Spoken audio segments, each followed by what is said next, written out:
கடந்த 10 ஆண்டுகள் அதிமுக ஆட்சியை எண்ணி பாருங்கள். இன்றைக்கு திராவிட முன்னேற்ற கழக ஆட்சியில் சாலைகள், குடிநீர் வசதி போன்ற அத்தியாவசிய தேவைகளை எல்லாம் இந்த ஆட்சியில் நிறைவேற்றி வருகிறார்கள். மக்கள் குறைகளை எல்லாம் கேட்டு இன்றைக்கு உயர்வான ஒரு ஆட்சியை நடத்தி கொண்டிருக்கின்ற இந்த திராவிட மாடல் ஆட்சிக்கு உறுதுணையாக இருக்க வேண்டும் என்ற நோக்கத்தோடு மலைக்கோட்டை மண்டல நகர்ப்புறத்துறை அமைச்சர் அவர்கள் வந்திருக்கின்றார்கள். இன்னும் சொல்ல போனால் துறையூர் சட்டப்பேரவை தொகுதி என்றாலே அவருக்கு மிகவும் பிடித்தமான தொகுதி. ஒரு காலத்தில் அது அதிமுகவின் கோட்டையாக விளங்கிய பகுதி. ஆனால் திருப்பி 96ஆம் ஆண்டிலிருந்து தொடர்ந்து திமுகவுக்கு அதிகமான வாக்குகளை பெற்றுத்தந்த தொகுதியாக இருக்கிறது. இந்த துறையூரில் அப்போ தான் பைபாஸ் ரோடு, இந்த சைடு பைபாஸ் ரோடு திமுக ஆட்சியில் தான் போட்டது. இப்போது திமுக ஆட்சியில் தான் அந்த சைடு பைபாஸ் போட்டது. புதிய இன்றைக்கு பேருந்து நிலையம் நம்முடைய கழகாட்சியில் தான் இப்போது பழைய பேருந்து நிலையமும் வேலை செய்கிறோம், புதிய பேருந்து நிலையம் வேலை செய்கிறோம். அடுத்து நீங்கள் பார்த்தீங்கன்னா 9 மருத்துவமனை நம்முடைய தாலுகா மருத்துவமனை மிக சிறப்பாக கட்டப்பட்டிருக்கிறது.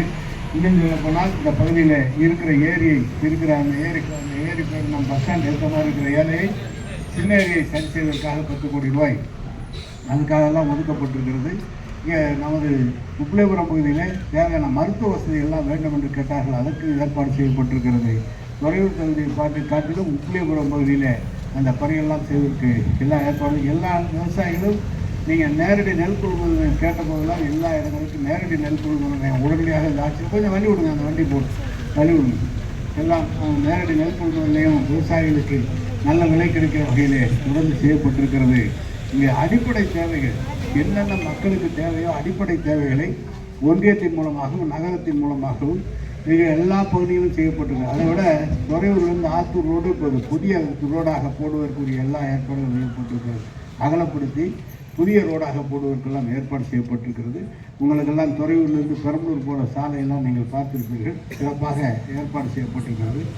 ஒவ்வொரு கிராமத்திலும் என்ன பணி வேண்டும் என்று நம்முடைய சட்டமன்ற உறுப்பினர் சேர்மன்லாம் கேட்குறாங்களோ அத்தனை பணிகளும் இந்த பகுதியில் செய்யப்பட்டிருக்கிறது. இந்த கூட்டப்படுவதனுடைய நோக்கம் ஏற்கனவே நம்முடைய கழகத்திற்கு எம்பி தேர்தலில் அதிகமான வாக்குகளை நீங்கள் தந்திருக்கிறீர்கள். அப்படி இவ்வளவு பணிகளை செய்கிற இந்த ஆட்சி தொடர்ந்து நம்முடைய முதலமைச்சர் தளபதி அவர்கள் மீண்டும் முதலமைச்சராக வேண்டும் என்ற அந்த நோக்கத்தோடு தான் இந்த வாக்குச்சாவடி வெற்றி வாக்குச்சாவடி என்ற கூட்டத்தை தொடர்ந்து இருக்கிற 250 பூத்துனா 250 பூத்துலேயும் இருக்கிற கழக தோழர்களை அழைத்து பேசக்கூடிய அந்த பணி நடைபெற்று கொண்டிருக்கிறது. அந்த வகையில் தான் இந்த பொன்சங்கம்பட்டியில் இன்றைக்கு இந்த பணி நடைபெற்றிருக்கிறது. நீங்கள் உங்களுடைய ஆதரவை ஆட்சிக்கு தலைவருக்கு அதிகமான அளவிற்கு தர வேண்டும் என்று கேட்டுக்கொள்வதற்காக பொறுப்பாளர்களை மட்டும் கூட்டம் போட வேண்டும் என்று சொன்னார்கள்.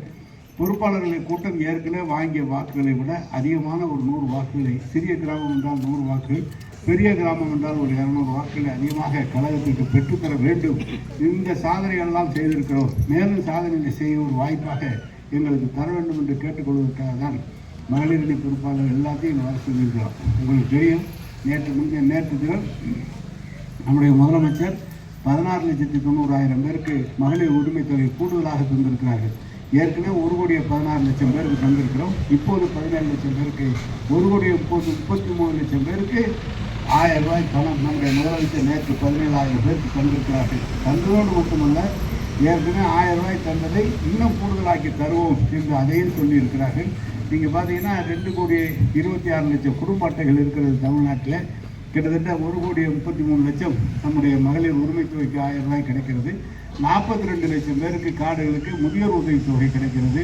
அதே போல் 17 லட்சம் பிள்ளைகளுக்கு காலை உணவு திட்டம் மட்டுமல்ல, அந்த உயர்கல்வி படிப்பதற்காக மாணவிகளுக்காக நமது 1000 ரூபாய் பணம் என்ற வகையில் 5,50,000 மாணவிகளுக்கு தரப்படுகிறது. அதே போல் மாணவர்களுக்கு தரப்படுகிறது. இதை தாண்டி மொத்தம் 18 கோடி ட்ரிப்பு நமக்கு என்னுடைய இலவச விடியல் பயணம். நம்ம வேலைக்கு போகிறாங்கன்னா அவங்களுக்குலாம் பெண்களுக்கு அரசு பஸ்ஸில் காசு இல்லைன்னு சொல்லி அந்த விடியல் பயணம் அதுக்கு நம்முடைய தலைவர் தந்திருக்கிறார். நான் சொல்வதற்கு காரணம், அனைத்து திட்டங்களுமே மகளிர் நோக்கி தருகின்ற ஆட்சியாக நம்முடைய தளபதியுடைய ஆட்சி இருக்கிறது. இதற்கு தான் நீங்கள் அதிகமான வாக்குகளை தர வேண்டும். மீண்டும் ஒரு கழகாட்சி, நல்லதொரு ஆட்சியை உருவாக்க வேண்டும் என்பதற்காக தான் இந்த கூட்டம். இங்கே இதெல்லாம் பார்த்தீங்கன்னா அதிமுக ஏற்கனவே பழனிசாமிலாம் சொல்கிறார், இவங்கெல்லாம் ரொம்ப தப்பு பண்ணிட்டாங்க, நாங்கள் தான் தப்பே பண்ணாதவங்கன்னு ஒரு பக்கம் ஆட்சி கேட்குறாரு. அவர் கூட 60 வருஷம் ஆரம்பிச்சு 72ல் எம்ஜிஆர் ஆரம்பித்த கட்சி, நம்மளுக்கு 49 அண்ணா ஆரம்பித்த கட்சி. காங்கிரஸ் கட்சி வந்து 100 வருஷத்தை தாண்டி இருக்கிற கட்சி. ஆனால் நேற்று ஒருத்தர் வந்து நான் தான் அடுத்த முதலமைச்சர்னு ஒருத்தர் வரார். அவர் என்ன செய்வார், இந்த மக்களுக்கு என்ன செய்ய போகிறாங்கன்னு தெரியல.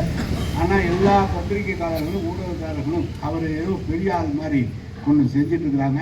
இந்த கூட்டத்தினுடைய நோக்கமே நல்லாட்சியை தருகிற முதல்வருக்கு, நம்முடைய தளபதிக்கு உங்களுடைய ஆதரவை அதிகப்படுத்தி தர வேண்டும் என்று கேட்பதற்காக தான் இந்த கூட்டம்.